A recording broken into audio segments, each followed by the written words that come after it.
कि अभी मैं विंग एयर कॉमोडोर चंद्रमौली साहब से बात कर रहा था, मौसम भी सर साफ था, उड़ान के लिए उपयुक्त था, पायलट भी सुपर अनुभवी थे और मेंटेनेंस का भी कोई इशू रेज नहीं किया गया था, ना तो इंजीनियरिंग डिपार्टमेंट ने, ना ग्राउंड डिपार्टमेंट, और ना इस फ्लाइट का कोई ऐसा अतीत रहा है। कभी आपने सुना कि इस तरह की घटनाएं हुई हों कि इतनी wide body aircraft take off के सिर्फ 17 सेकंड के भीतर no power supply, no thrust और कंप्लीटली क्रैश्ड हो जाए? कैसे हुआ सर ये? ब्रिजेश जी, देखिए इसमें कई बातें हैं। ये अपने तरह की बिल्कुल ही एक अनोखी घटना है, बहुत ही दर्दनाक होने के साथ साथ ये अनोखी घटना है। बॉम्बार्डियर जहाज जो है वो इलेक्ट्रॉनिकली काफी साउंड माना जाता है। 2013 में इसके बैटरी रिलेटेड कुछ प्रॉब्लम आए थे जो कि चेंज कर दिए गए थे। उसके बाद से इसके लाखों सॉर्टीज हो चुकी हैं और अभी तक इसका इंजन फेलियर और कोई क्रैश नहीं हुआ है। तो बॉम्बार्डियर ये जो घटना है, अगर आप देखिए जो वीडियो अवेलेबल है टेक ऑफ टाइम का, तो उसमें जहाज में फ्लैप्स और स्लैट्स होता है। आप देखते हैं, अगर आप विंग के ऊपर अगर आप बैठे हैं, जिनकी सीट विंग के पास होती है, तो आप देखिएगा कि विंग के पीछे का हिस्सा जो है वो पीछे एक्सटेंड होकर के नीचे झुकता है। तो जो वीडियो में दिख रहा है स्लैट्स और फ्लैप्स एक्सटेंडेड नहीं है, जो एक्सटेंडेड होने चाहिए टेक ऑफ के लिए, वो एक्सटेंडेड अगर नहीं होगा तो जहाज को नीचे से एयर प्रेशर से लिफ्ट नहीं मिलेगा। नंबर एक बात। नंबर दो बात कि जब जहाज टेक ऑफ किया है तो जितनी जल्दी उसका अंडर कैरेज ऊपर रिट्रैक्ट होना चाहिए, अंडर कैरेज रिट्रैक्ट नहीं हुआ। ठीक है। तीसरी बात कि जब जहाज लाइनअप पॉइंट पे होता है तो उस समय फुल थ्रॉटल देता है पायलट। फुल थ्रॉटल में अगर जहाज की कोई भी गड़बड़ियां होती हैं तो वो नॉर्मली सामने आ जाती हैं। V1 स्टेज तक जहाज के पायलट के पास ये ऑप्शन होता है कि कोई भी गड़बड़ी अगर वो देखेगा तो वो अबैंडन टेक ऑफ करेगा, टेक ऑफ को रोक देगा। लेकिन V2 स्टेज क्रॉस करने के बाद, मतलब आम जनता के लिए एक खास स्टेज पर जाने के बाद, वो टेक ऑफ को अबैंडन नहीं कर सकता है, उसको टेक ऑफ करना ही पड़ेगा, नहीं तो जहाज क्रैश कर जाएगा।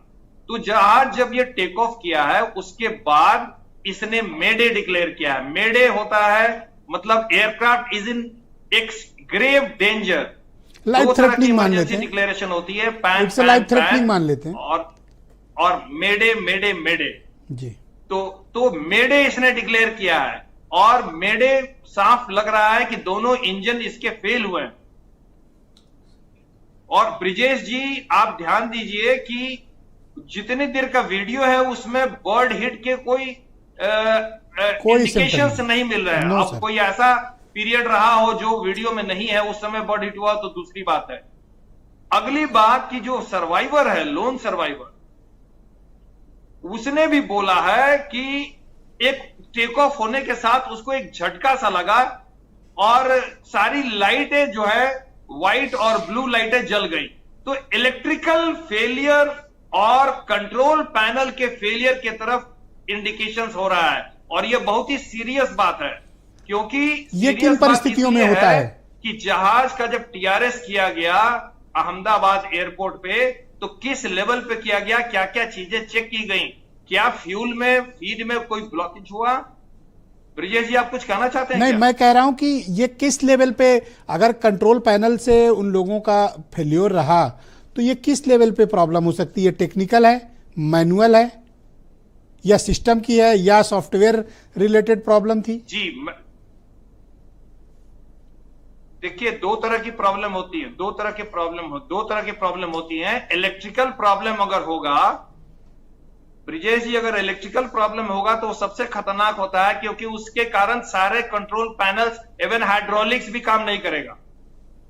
तो मुझे तो लग रहा है कि इलेक्ट्रिकल सिस्टम एंड उससे रिलेटेड कंप्यूटर जनरेटेड जो सॉफ्टवेयर है उसमें सीरियस माल फंक्शन हुआ है। एक ये ऑप्शन है।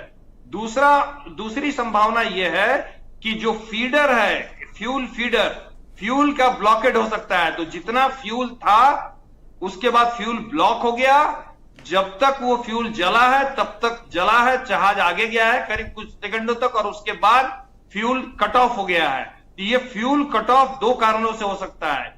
एक एटीएफ में कंटामिनेशन से हो सकता है, और दूसरा सबोटाज से हो सकता है। इसीलिए ब्रजेश जी आप देखिए कि आज जो बॉक्स जो रिकवर किया गया है, ब्लैक बॉक्स, उसको एटीएस कैप्चर करके ले गई है। एटीएस ने अपने कब्जे में लिया है, एंटी टेररिस्ट स्क्वाड ने, जो कि थोड़ी एक ऑल दूसरे जो एयरक्राफ्ट क्रैश होते हैं उससे ये अलग तरह की बात है। क्योंकि हम आज का जो माहौल चल रहा है ऑपरेशन सिंदूर के बाद, और आज सुबह में जो फोकट से एयर इंडिया की फ्लाइट आ रही थी उसमें भी बॉम्ब का थ्रेट का कॉल आया था। इन सब चीजों को ध्यान में रखते हुए और फ्यूल ब्लॉकेट की संभावना है, इसलिए एंटी टेररिस्ट स्क्वाड भी इस जांच में शामिल हुई है और इस एंगल को भी अच्छी तरह से खंगाला जाएगा। जी हाँ। ऑलराइट सर, शुक्रिया। Please continue with sir. आपने तो काफी